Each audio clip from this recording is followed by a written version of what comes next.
Now I'm found. Stupid joke. Oh my god. Welcome to Bomb Squad Movie Night, episode 106. I am your host and master of ceremony, Tanner Richard Kraft, and with me I have... Hi, I'm the integration support for the Bellington system. I'm Tim M. Sullivan. I'm Bennett _𝐾𝐤𝐫. And we have a super special guest today. Nick Johnson. What's up, guys? Director of Missing. That's right, Nick Johnson. And we're talking about the movie Missing. Nick, I heard you worked on that one, right? Yeah, I did a couple things. Yeah, just a couple things, yeah. Anything that made the final product?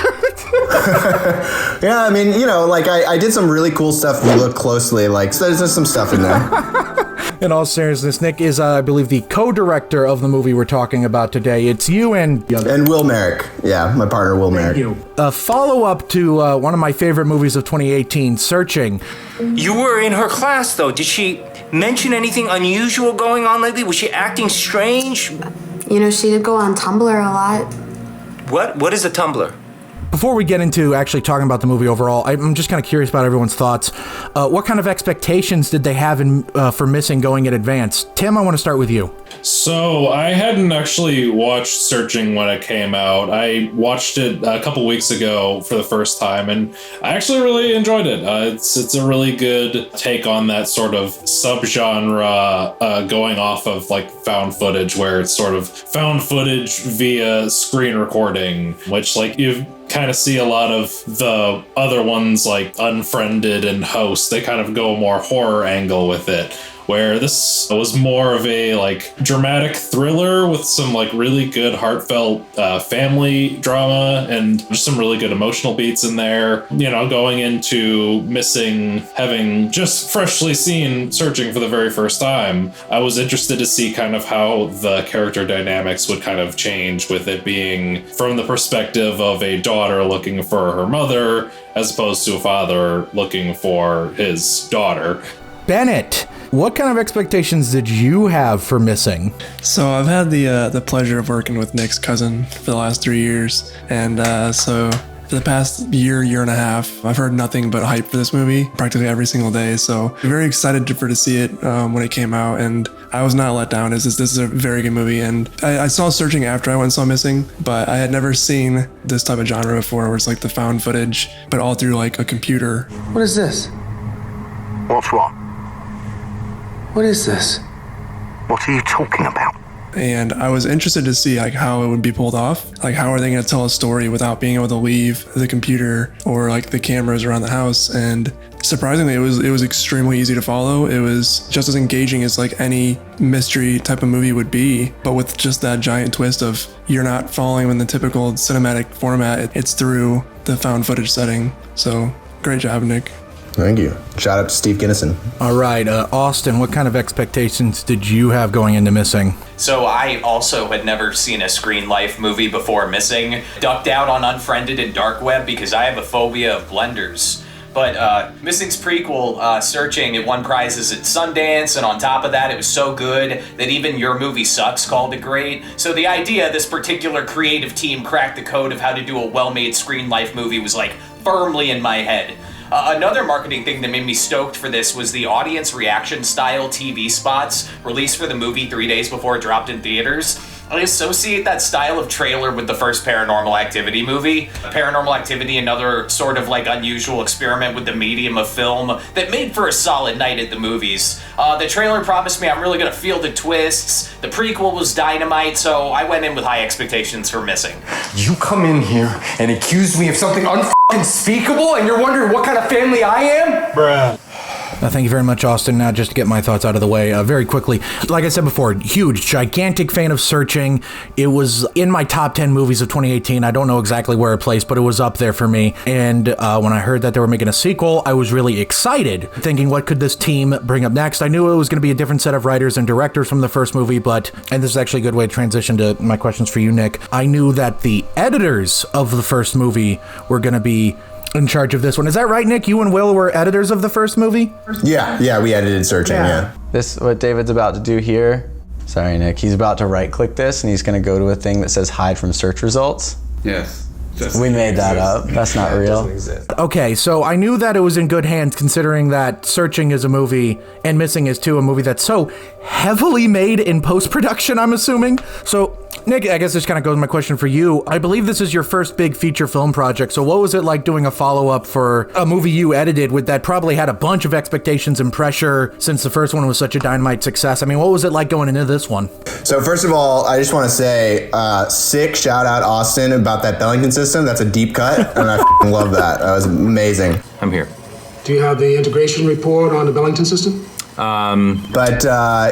coming into Missing, first of all, like when Anish approached us about searching, we were very skeptical of like, how could this work? You know, Unfriended had been made, but it was all on a wide, and all kind of in real time. So we were like, how will this work? How will this be cinematic? And at every step of the way, we just kind of kept learning and refining the visual language to the point where we were like, oh, actually this might work. And it just took so long, and it was so painful, like the process, that I think none of us wanted to do another one ever again. We came out of that saying, you know, like, no, like someone else can go do that. But then when Sony wanted to do it, they pitched it to Seven and Anish, who wrote the first one, and they were like, well, Will and Nick can take over. And we had written something for Paramount at the time, so they knew we could write. They knew that we knew the format, so we were lucky enough that they gave us the reins. And to answer your question, it was kind of scary, you know, like Searching blew up at Sundance, and we knew there were a lot of fans. We knew that like making a sequel's tough, right? You don't want to just remake the same thing, but you also don't want to stray too far from the tone and from what made the first one good. It was all about just trying to capture that tone while also bringing something fresh. And I think a lot of that came naturally with a young protagonist. As Tim pointed out,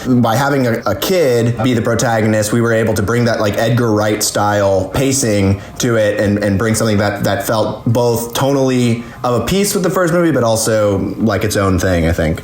Yeah, I can only imagine, as directing a short film is so much f***ing pressure. I can't imagine what it's like directing a feature of a well-loved movie for a studio, like one of the big studios like Sony. My heart's beating fast just thinking about it, so.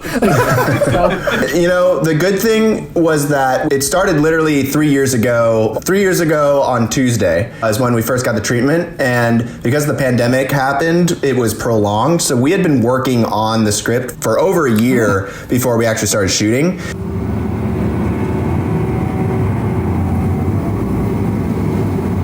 So the good news was that we knew the material so well, and we had been directing, you know, our editors, because we edited the movie before we shot it, which is a whole other kind of story, but basically we pre-vis the whole movie and then went and shot it. So we had been operating as directors for long enough that we had the confidence, I think, walking on set, that like we knew exactly what we needed. But definitely that moment when I stepped on set the first day and I saw like 40 trailers and there was like this just massive operation, I was like, oh shit, man, like what did I get myself into? I can only imagine. All right, well, so now I guess let's just transition to what we thought about the damn movie. Bennett, as the one who's been aware of it the longest, I mean, what did you think of it, man? I have some questions regarding something we're looking into.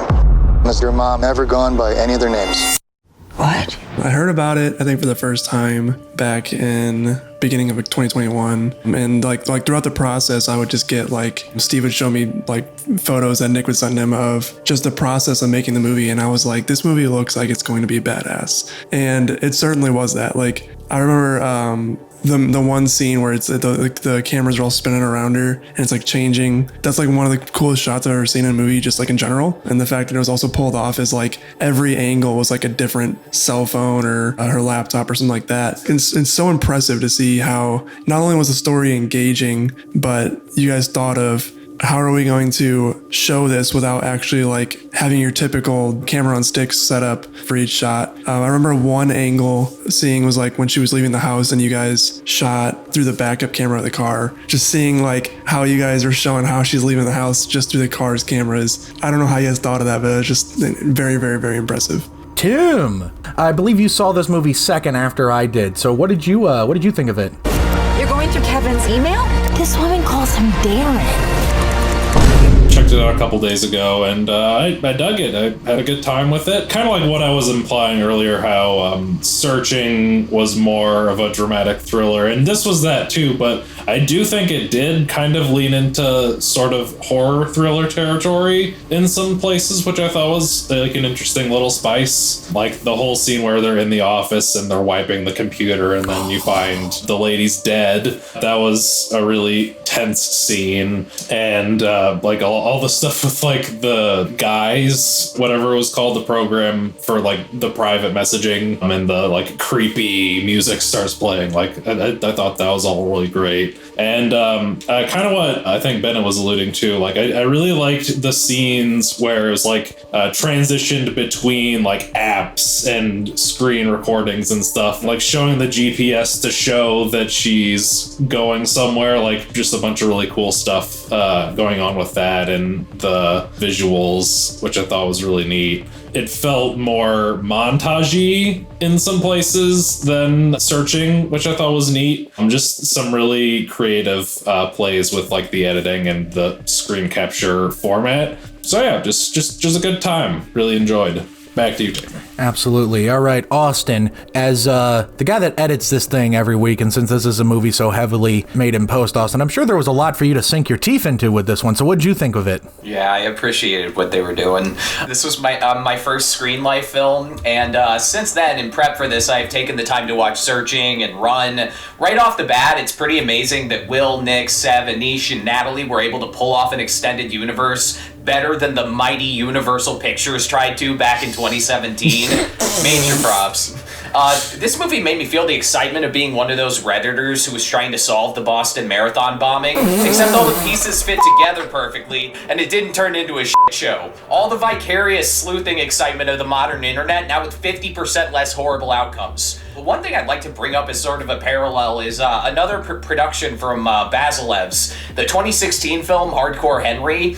That movie that took the sort of like first-person POV cinematography from like Doom that was kind of clunky back in 2005, and by some evil witchcraft managed to make a whole amazing movie out of what previously appeared to mostly be a gimmick. Like with Hardcore Henry, I had that attitude about this format, like I'll believe it when I see it.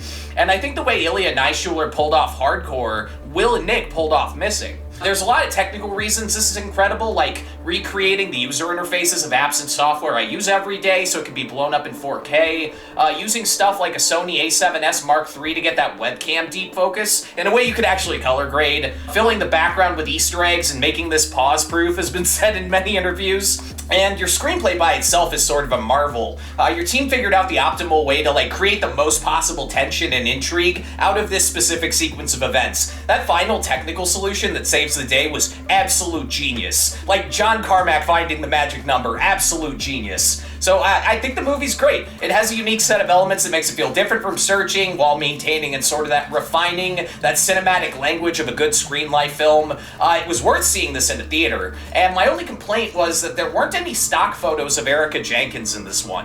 What gives? Thanks for going through the headache of making a movie that's like half animated, half live action in a world where tech companies update their operating systems without any notice, set in 2 countries, filmed during a global pandemic. The end result made me personally embrace a whole new genre of visual storytelling, and that's pretty grand. Thank you. If I may, Austin, that was fucking awesome, and you've done your research. I don't know if you're being facetious about the Erika Jenkins, but you know she's in Bennett's profile right now, right? Holy she we got him! We got him! We got him! Oh my god, I've been caught! Holy Thank you! Bennett, it's awesome that you picked that photo now! I just picked it because I wanted to be Javier, but... Now I officially have 0 complaints. Oh. That was awesome!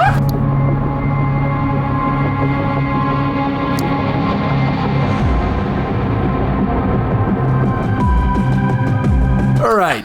I'll get right into this. I saw this movie opening weekend when it came out, and let me tell you, it was my favorite theater experience of 2023 so far. This is a movie that plays very, very well with crowds, and I understand why. It has a classic type of blockbuster type screenplay where the stakes keep getting upped and upped and upped in an escalating way until you're basically about to fall out of your seat because you're on the edge of it and you've been sweating so much that somehow the fabric has become slippery. It's impressive. This one, I really want to praise the screenplay, because this screenplay, I can tell, was a lot of effort was put into it, because there are a few moments in here that in a lesser movie, if it was written slightly differently, might not have worked for me. The biggest one I want to point to is there's this big third act twist about sort of who the villain has been this whole time, and that could have very easily been a big you just jumped the shark moment, but it works so well here. Spoiler alert, the reveal that the villain, the sort of church group leader, was actually the main character's father the whole time. When that first happened, I went, what the f***? He went back to life, and then as it's being explained that it was an abusive man, and the mother just told her daughter that he was dead because it was easier than ruining all the memories she had of him. And I went, oh, that is so clever and smart and very real. And the reason why the script works and the reason why that moments like that don't jump the shark is that every plot beat, every story beat to me is ultimately in service of the characters and the journeys they're going on. And, you know, that's just good screenwriter. I'm a sucker for character first writing. For me personally, all the characters in here are very lovable, just like the original Searching. The main character, June, here is such a great protagonist to root for. And, you know, every time there was a little slight reference to St. Louis, I remember jumping out of my seat. There's a moment where the main character is like going through her voicemails near the end of the movie. And one of the missed voicemails says Kirkland, Missouri. And I was like, hey, that's where I'm from. I'm from there. Yeah. Tanner just doing the Leo finger. And the other thing that made me almost jump out of my seat, because near the very end of the movie, when everything's being resolved and the main character says, I'll meet you at Union Station, I choose to believe that's talking about St. Louis's Union Station. Nick, if that's not the case, don't ruin it for me. This is what I'm choosing to believe. I'm sure there are other Union Stations in the world, but that's the one that matters in my heart. But overall, it's an excellently acted, very fun directed thriller with those sort of horror elements that Tim was talking about earlier that I absolutely adored. It's one of my favorite movies of the year so far. Sequels are hard to do, but this sequel was a great sequel. So just shout out to Nick and your entire team and everyone involved in this one. Y'all knocked it out of the park with this one. Thank you guys. That's very kind. Now to turn the table towards you, Nick. It's been about a month since the movie came out. What's it been like seeing the response pour in and the sort of box office numbers, public adoration? I know I saw a lot of the producing team was liking a lot of me and my friends' tweets the weekend it came out when we were all tweeting about it. So really? That's amazing. What's it been like? Oh, it's been cool. Relief. I'm someone who's like a glass half empty sort of guy. Like I fixate on all the problems and I'm always fixated on like the worst possible outcomes. So the fact that it like is making money and like people generally like it, it's like relief. The rest of our team like loves to pour over comments and reviews and stuff. I don't read or look at any of that stuff just for my own like mental well-being. So yeah, the crazy thing was this movie was a lot of work, obviously in the post end, and we were working on it all the way through the holidays and all the way up to the premiere, which happened on January 10th, I think. And then we were literally working on it like the day it came out. We were still working on it on the home video release. So we had just been working on it for so long, and I had been doing like literally 7 days a week, 24/7. So I think part of it is like it's really great to see in a crowd with people cheering and gasping and everything, but it's also just like relief to be kind of done and not working on it. It's cool. It's like it's finally done, you know, because we were just obsessing over it for so long. We're going to talk more about Missing. We're going to talk more with Nick about the movie. But before, we're going to take a brief commercial break, audience. So see you in a minute. Hi. Hello? I think your sound is off.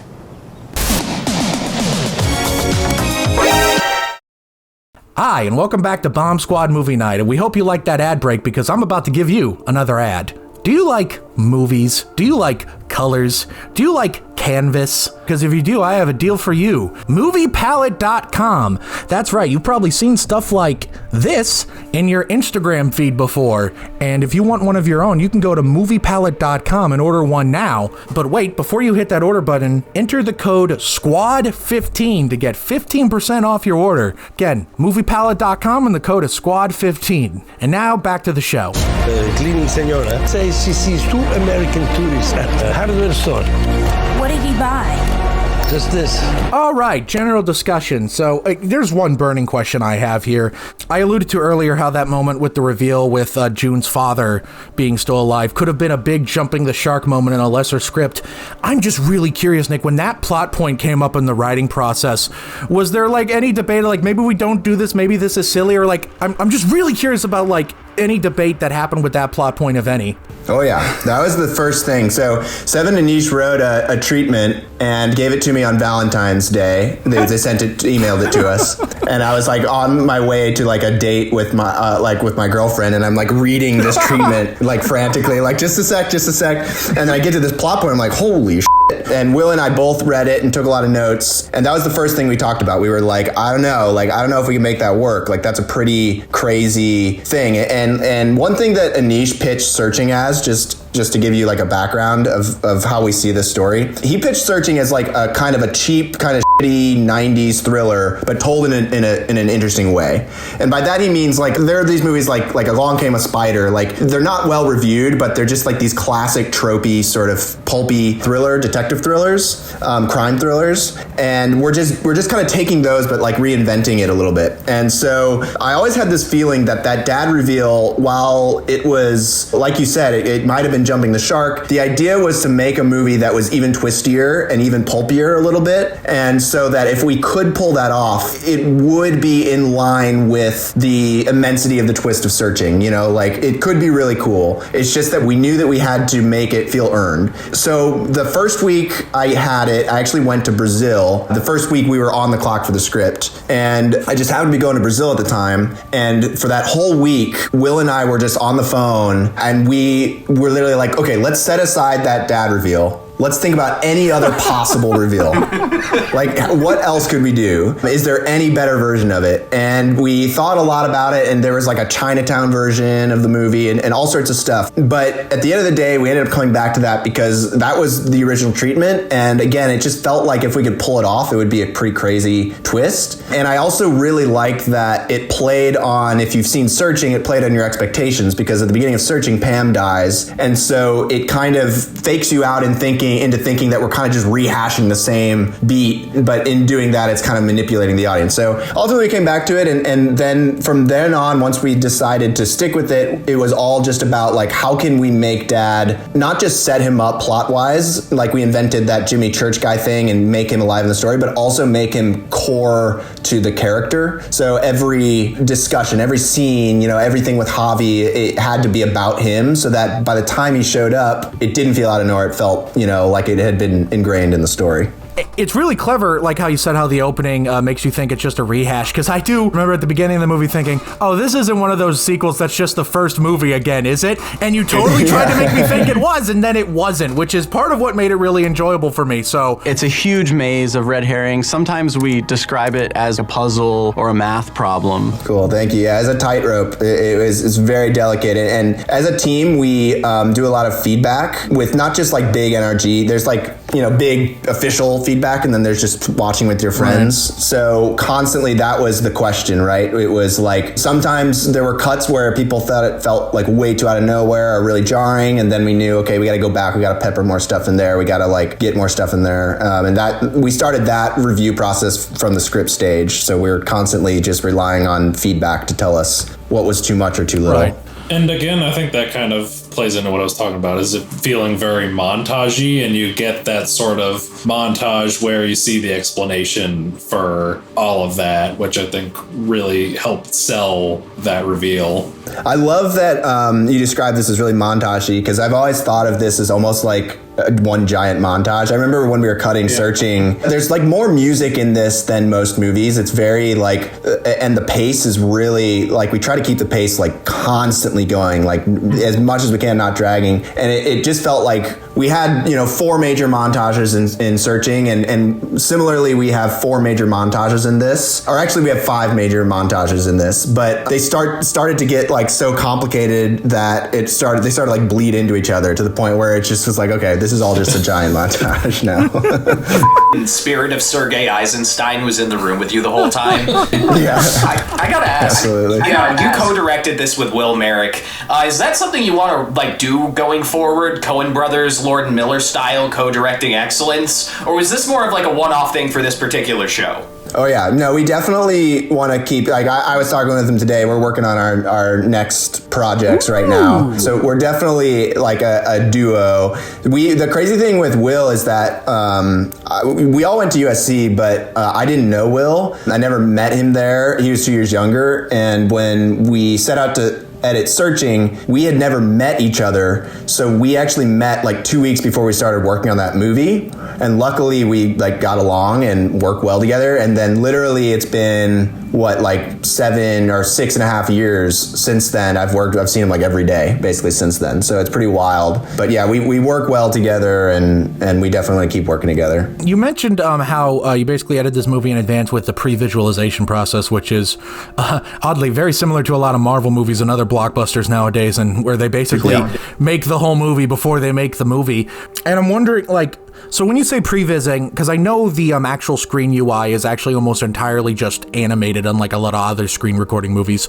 So when you're pre-vising, are you also pre-vising like the webcam shots as well then? You know, we made this in the middle of the pandemic, so we were all remote, like at the height of like quarantine, you know, where like there were no vaccines, everyone was just in their rooms. So the editors were editing remotely, and nothing in this movie is screen recorded. Everything's 100% made from scratch and then animated. But the way we start is by just screenshotting apps just to roughly rough it in, you know, like throw stuff in there. And so they were editing, and then what we would do is I would record all the lines for that scene into my phone, playing every character, and Will would play some of the other characters, and then we'd send the audio over to them, and they'd basically create almost like a radio cut, like a, you know, just cut of all the lines. And then I would literally be in this room and get my roommates to come in, and we just act out scenes. So like there's a whole scene where like June at the beginning, I'm here, like my roommate's here and I'm there and I'm talking to her.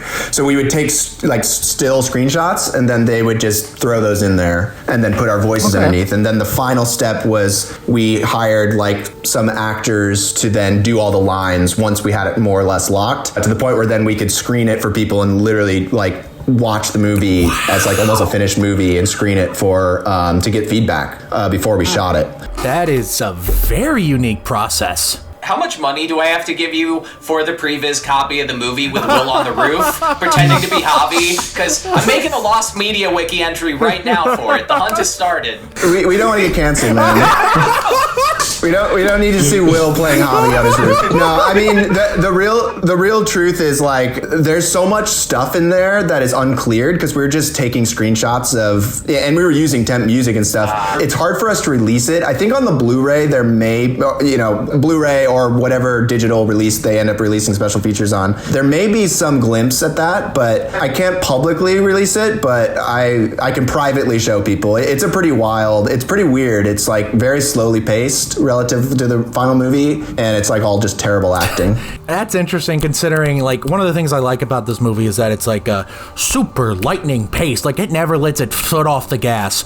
I remember there's one moment where I think it's about to let its foot off the gas when June, the main character, kind of thinks, oh, well, maybe Kevin really does love my mom and this is real. And you think, all right, I guess the movie's slowing down. And then she goes, hey, wait a minute.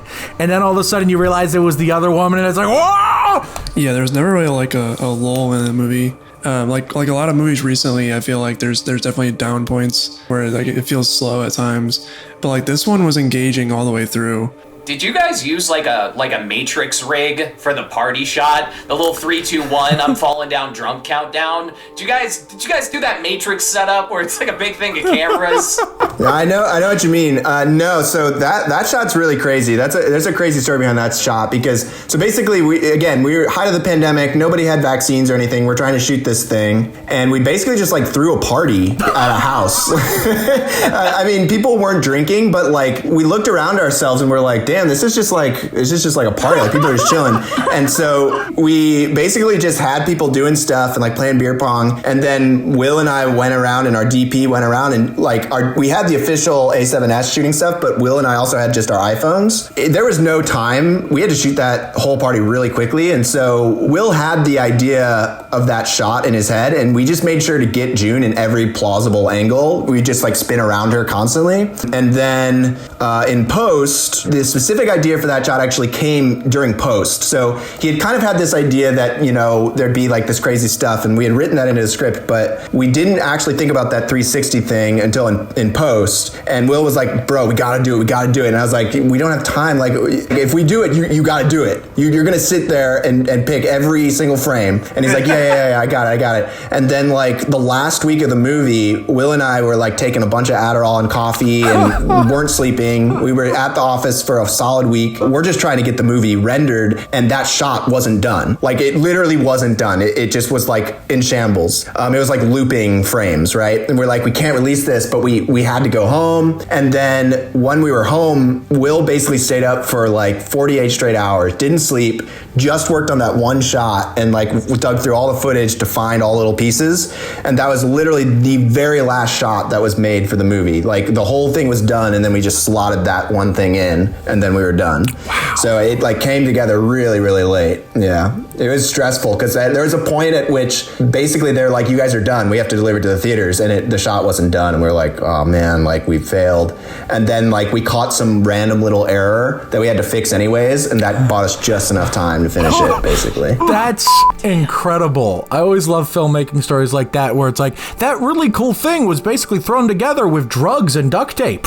yeah, basically. The history of Hollywood, baby. I guess if there's one thing if we want to talk about Easter eggs, there's much like the first searching, if you pay attention to a lot of the headlines and stuff of the news articles and things you see, there's like almost a plot developing in the background with an implied alien invasion that continues from the first movie. So I'm just kind of curious, when you guys are pre-vising the movie, were you guys imagining some of this like alien stuff to sneak in? Like, what part of the process did that come in? And if there's anything else you can tell about the secret alien invasion plot, we'd love to hear it. Yeah, no, I mean, from day one, like day zero, like we knew we'd have to continue that, and we knew that like part of the fun of it is like we have to animate this thing frame by frame. So for instance, all those drop downs when she's typing in Chrome, and the thing like the autofill below it's just like so some of those things last like a frame. Like there was one weekend where I made all of them. I just sat in After Effects and manually typed out every single URL, everything you're seeing, and because it takes so long frame by frame, you are able to like think about like what's something cheeky I could put in there, you know, what's something fun you could put in there. So every frame of this is loaded with just crazy stuff and like weird jokes and like very meta things. If you pause at any point there, you'll see stuff. In terms of the official like Easter eggs, we had an email chain that we started during Pre-Vis. And then that we had an assistant turn that into a Google Doc. So we had this just massive Google Doc of just Easter eggs. And then we had a separate Google Doc that outlined Act 1, 2, and 3 of the official like main alien subplot. And then each plot was then kind of assigned its analogous place in our movie. So the Act 1 of the story is kind of happening in the Act 1 of our story, and the climax is happening during the climax of the movie. So it was very intentionally thought out and debated over throughout the process. That's what I love about things like that. All the effort and thought and time put into something that, quite frankly, some members of the audience may never pick up on. But it's like it shows the love and the passion to me, which always makes it really fun to pick up on. No, I agree. I loved Spider-Verse, Enter the Spider-Verse. That was just an amazing movie from the same year, I think 2018. And that was a huge inspiration to us because, you know, every frame of that thing has a random little joke in the background. And I love the care that they put into that. Like, even if you don't notice it, you can feel the care put into the animation. So that was always something that we strove for, I think.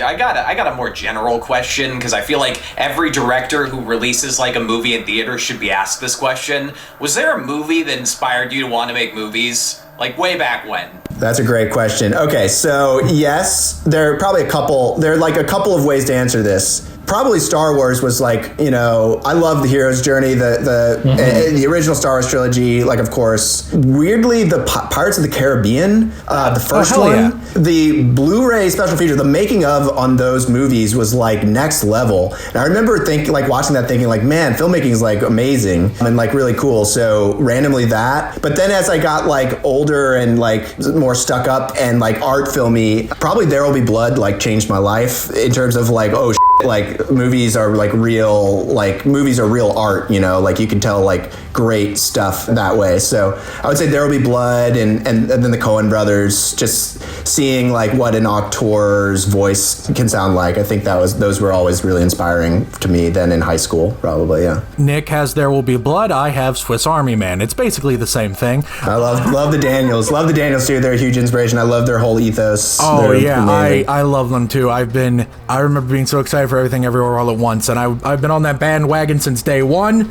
and the world continues to vindicate me. So our first sound designer is the sound designer for Everything Everywhere, and he was telling us back when we were doing like when we were first editing the movie and we didn't have a cut yet, he's telling us like, yeah man, I'm doing this like crazy kung fu movie, and he's like describing it to us. We're like, what the hell is this movie? This is insane. I mean, if you were to describe Everything Everywhere All at Once, it does sound like some crazy batshit movie and not the leading Oscar nom of that year movie. I love it. I love it. It's the same sound designer. Wow, that's crazy. One of your music guys, I think, worked on Mr. Robot. That's a fitting person to hire for this particular thing. Yeah, good catch. So Julian, we were editing a short film at the time that Will and I made, and I would like sit in my bathtub and listen to like different composers and stuff. And then Julian's music came up and I was like, oh shit, like this is cool. I want to talk to this guy. He had done some films, and then we had also been temping with Mr. Robot. It was good temp music. So I was like, oh, and he worked on Mr. Robot. Like he composed tracks for Mr. Robot. Like this could be a really good fit. And so we actually didn't know Julian before this. And he's just a really cool guy. He everything's analog that you hear in this movie. It's like a lot of feedback. He just creates weird noises and then feeds them through like literally he took the Vertigo score. Here's like a really, really deep like trivia thing. He took the Vertigo score because there's a lot of Vertigo in this. I love Vertigo. And I was like talking about like how much I love Vertigo, and he's like, I'll take the score. He cranked it through an AI, through like an algorithm, and then created these tonal beds. And so a lot of the tonal beds you hear in the movie are actually created from the Vertigo score, fed through this like AI. Holy shit. I just got word from the Hitchcock estate, and they're going to start suing you for that one. Sorry about that. Yeah, we gotta be careful. It's like completely unrecognizable, but he did some crazy shit. Actually, I do, now that I think about it, I have another question. One of the first things that happens in this movie is sort of this Netflix show, sort of recapping the events of the first movie. And I remember when that happened, thinking, why the f*** did they recast John Cho? Couldn't they just use archival footage? And then it's revealed that it's a show, and I'm just curious, whose idea was that? I just really want to know whose idea that was, because I thought it was so clever. Yeah, so that idea also has a little bit of a story. So in the treatment, there was no Netflix recreation of Searching 1, but the fake out at the ending was there. Okay. And Will and I were like so-so on it. We weren't sure we wanted to keep it. And mostly having to do with like just a very traumatic thing happens, and then June is supposed to be watching it. So we were like grappling with that. But the fake out was really fun. So we started thinking like, how do we make this work? And then we were like, well, what if it's bookended? Because we, you know, like in Searching 1, like we knew the epilogue needed to be kind of land us, you know, in a kind of poetically back where we were in some way, but then you see some change in the character. And so that's what started us thinking like, what if we established the show earlier in the movie? And then I think I remember like just ideating and thinking like, oh, how trippy would it be if like you saw some bizarro version of Searching like up at the top, like this like weird, like that's not John Doe, that's not Deborah Messing. And so I think then once we started thinking about that, then we got excited, and it's kind of like a fun wink for Searching fans. And if not, then if you don't know what it is, then it's just a show that she's watching. But it was really surreal on set when they showed up and we're like, we have scuba divers and we're like recreating the movie. It was just really bizarre. We have like bizarro David Kim. It must have been really fun, yeah. All right. Let's go ahead and transition into our final thoughts on Missing. Bennett, let's start with you. Yeah, I really enjoyed it. Going and seeing it in theaters, and like this is the first time that I've seen a lot of movies where I've known somebody who's worked on the movie, but I've never seen a movie where like I know people who know the person who made the movie, and it was just really cool to like see this movie like after hearing about it being talked about just the past year and knowing a lot of the backstories of the set, but also just being like if I went in this movie without the knowledge that I had of it before, I still would have loved it because it felt like a complete movie, and that's something I feel like we haven't gotten a lot of recently. A lot of movies feel like rushed and like incomplete, but this one felt like you guys really polished it down to the very numbers, and I really enjoyed that and really appreciated having that experience in the theaters. But yeah, I really enjoyed it. Yeah, polishing a movie, it helps when you've basically made the movie before you made the movie. Yeah, I'd imagine. All right, Tim, how about your final thoughts on Missing? I enjoyed it quite a bit. It's a solid follow-up to Searching, has some good dramatic, emotional character beats, a good progression with the daughter and the mother story, some good, thrilling, exciting moments, and since we have the director on, I gotta say it again, movie good. Back to you, Send it to the director. Austin, how about your final thoughts? In a world where great directors are all making period pieces because their plots don't work if smartphones exist, Missing defiantly stands in the camp with Knives Out, bravely figuring out a way to make the social media age entertaining to watch. I guess, Nick, if you have any parting thoughts about this movie, I'm sure you... No, yeah, thank you guys. First of all, thank you for having me, and thank you for all the kind words. I think one of my favorite things to say about this movie is, Will and I were editors. I still think of myself as an editor. Like, I love just making movies. Searching was a tiny movie. It was made with 5 people in a room. We didn't have assistant editors. It was just me and Will making everything. And then Missing, we had a bigger team, but it was still very much like a group of film school friends. And everything was cut in Premiere and vanilla After Effects, no plugins or anything. So, obviously we had like the luxury of working with a studio and with A-list actors and everything, but like really good actors, but with enough time and work and just attention to story and everything, like you can make a screen movie like this. There's no special tool. The barrier of entry is Creative Cloud. It was really just a movie made with like a bunch of friends, and I think I want to keep doing that and not just become like part of the machine, I guess. Missing's a fantastic movie. It's one of my favorite movies of the year so far. It's an excellent follow-up to a movie I adore, and I'm really happy it exists. And on a personal, somewhat selfish level, it's really cool to know that one of the filmmakers of this movie is from my area, because God willing, it gives me hope that if I keep trying, maybe I'll fucking make it. So, fingers crossed. If you just keep working at it, you can do it too. Oh my God, someone's here. But you know who else can do it too if they believe hard enough? Ooh. You! The person watching / listening to this episode of Bomb Squad Movie Night. Thank you oh so very much for checking out this very special episode with the director, Nick. And Nick, since we let our guests plug, do you have anything you want to plug aside from go see the movie in theaters? Nah, man, go see the movie in theaters, and when it comes out on streaming, make sure to check it out, because there's a lot of stuff you can't catch in theaters, and it's a really fun movie to scrub through. And I'll tell you guys right now, this is not going to be on the Blu-ray special features, but Will and I hid a little scavenger hunt in the movie that basically, if you find it, one thing leads to another, and there's a pot at the end of the rainbow. So that's something fun to check out when it comes out. I'm going to wear the hell out of my pause button when this one comes out. If you are listening to this episode on any of the audio platforms we're on, thank you so very much for listening. Leave a review. It helps boost us in the algorithm. Or it doesn't. I've read it that it doesn't, but damn it feeds my ego, so I'm a narcissist. Go ahead and do it. And if you are watching this on Spotify video, we hope you enjoyed this uncensored edition of Bomb Squad Movie Night. We don't make a lot of ad money off of there, so how about you mosey on down over to our Patreon, throw a couple bucks our way.